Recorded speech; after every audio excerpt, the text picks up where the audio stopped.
বন্ধুরা আজকে বাড়িতে আছি, আজকে আমার কোনো ভাড়া নেই। তা আজকে দেখি বাড়িতে সারাদিন কী করে যাওয়া যায়। আর আমার ঘরের অবস্থা তোমাদের দেখাচ্ছি, কারণ আমি সব ভিডিওতে গরিব বলি আমি কেন, আর আমার ঘর বাড়ির অবস্থা খুবই খারাপ।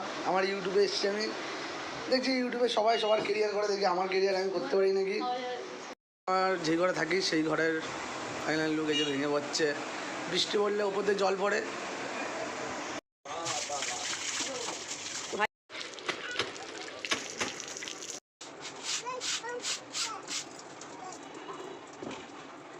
সব জামা প্যান্ট মেলা হয়ে গেছে ফাইনালি। প্রায় অনেক জামা প্যান্ট ছিল কাছাকাছি, ছেলের আমার বাড়ির। তারপর তোষকটাও রোদে দিয়ে দিয়েছি, কারণ এটা মেয়ে ছেলের বাড়িতে অনেক কাজ থাকে। আজকে বাড়ি ছিলাম, তা ভাবলাম ওর একটু সাহায্য করে দিই। গেলাম জামা প্যান্ট মেলতে, জামা প্যান্ট মেলা হয়ে গেছে, আবার নিচে যাবো। কারণ 3টে বেজে গেছে, দুপুরবেলা খাওয়া দাওয়া করতে হবে। কারণ আমাদের মধ্যবিত্ত পরিবারে তো আর বড় লোকদের মতন না যে জামা প্যান্ট কেচে দেবে, কেচে লন্ডি থেকে চলে আসবে। কারণ আমাদের কাজ আমাদের নিজেকে করতে হয়, কারণ সারাদিনই ও কাজবাজ করে। আমি যখন সবসময় তো গাড়িতে থাকি, হয় না আমার কাজবাজ।